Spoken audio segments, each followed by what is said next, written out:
हो गया। चलिए पुष्प शुरू करें। हमारा जो सारा जीवन है, जो प्रारंभ प्रातः काल से उठ करके रात्रि तक चलता है, तो हमें ऐसा लगता है कि इस सब की गतियाँ हम अपनी इच्छा अनुसार कर रहे हैं, लेकिन वो अपने अनुसार नहीं होते। अपने कार्यक्रम बदलते रहते हैं, बीच में परिस्थिति बदलती रहती है, क्षोभ क्रोध इत्यादि बहुत सारी चीज़ें आती रहती है, लोग टकराते रहते हैं। तो फिर हमारे अनुसार वो कहाँ चला। इसलिए आज इसी तथ्य पर विचार प्रस्तुत किए जा रहे हैं कि फिर उसे कौन चलाता है।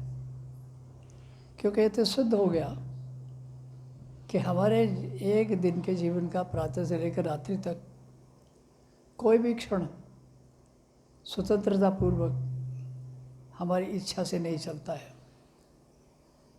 कहीं कोई व्यवधान आएगा, कोई कुछ आएगा, किसी से टकराट हो जाएगी, कोई और बात हो जाएगी। यानी ये एक बड़ा विचित्र सत्य है कि हम यदि अपने सारे दिन का विश्लेषण करेंगे तो देखेंगे इसमें सारा कुछ तो भी तो पता ही नहीं था कि आज का दिन किस किस प्रकार से बीतेगा। यही मूल विषय है आज। क्या कौन चलाता है जीवन को, किस प्रकार चलता है ये, तो इसको चलाते हैं संस्कार।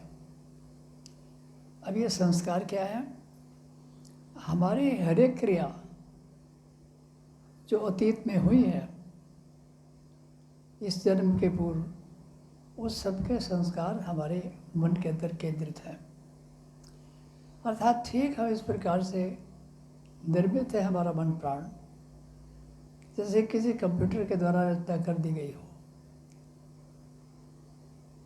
अब ये कंप्यूटर तो अब नहीं है, मन, लेकिन हम ये समझते हैं कि हम कर रहे हैं, परंतु ऐसा नहीं है। अब आज उस संस्कारों की लीला को समझे। 10 मिनट के अंदर जिस संस्कार के कारण हमारी स्वतंत्रता संस्कारों की बंधी रहती है, लेकिन अगर हमने संस्कारों पर विजय प्राप्त कर ली तो हमारी चेतना संस्कारों की बंदी नहीं रहेगी, बल्कि हम संस्कारों के नियामक रहेंगे और संस्कारों के द्वारा अपने जीवन को मुक्त कर लेंगे। तो ये जो संस्कार हैं, इनको समझ लें थोड़ा सा।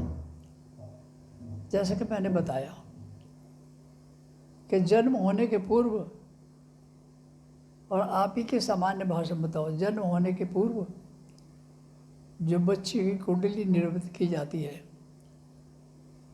तो उसके पीछे क्या विज्ञान है कि भारत ने खोजा है कि जिस क्षण वो उत्पन्न हुआ हो है, तो उस क्षण से लेकर के अंत तक की यात्रा उसमें निश्चित है।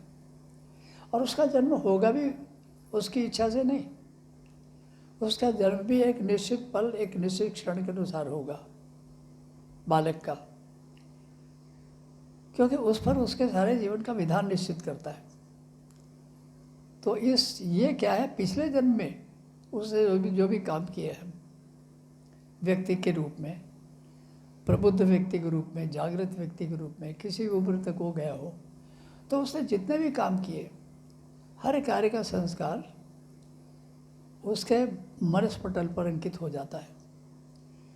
और जब वो मृत्यु तक के संस्कार निश्चित होते हैं, और जिस समय वो दूसरा जन्म लेता है तो उसका काल